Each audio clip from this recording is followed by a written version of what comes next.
So how did you react when you first saw the video of the coach? I actually haven't seen it yet, to be honest. You haven't? I was coming home from spring break and didn't get to see the game. Heard about it and started to watch it and chickened out. I don't have the stomach for it. I can't see it. Okay. I know what happened, but I just can't bring myself to watch it.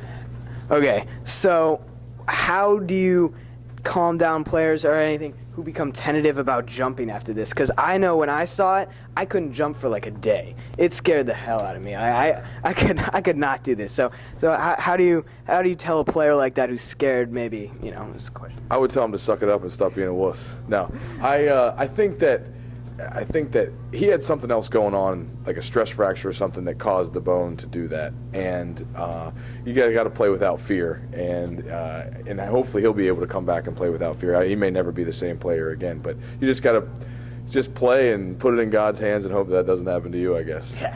Okay, so now let's do the Rutgers. Did you first react when you saw the video of the Rutgers coach and how he treated his players? That guy is a wild dude.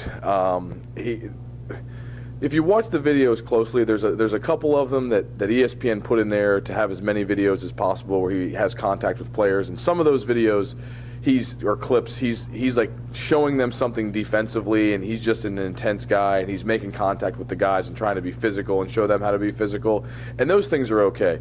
But those clips are few and far between. Mostly any clip where he's throwing the ball at a kid, or the language that he used and some of the things he's calling players, combined with just physically grabbing kids and assaulting them is totally not okay. 100% deserves to lose his job. I think the athletic director should lose his job too, and I would be shocked if that guy ever got to coach again. Now, why do you think they took so long to fire him after the incident occurred, as this occurred in late November?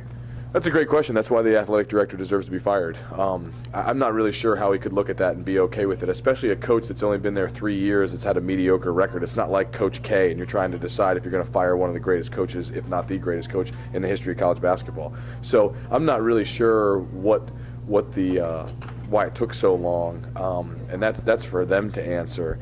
But those offenses were fireable, and he should have been terminated immediately. Now, as a fellow coach, how does this hit home for you exactly?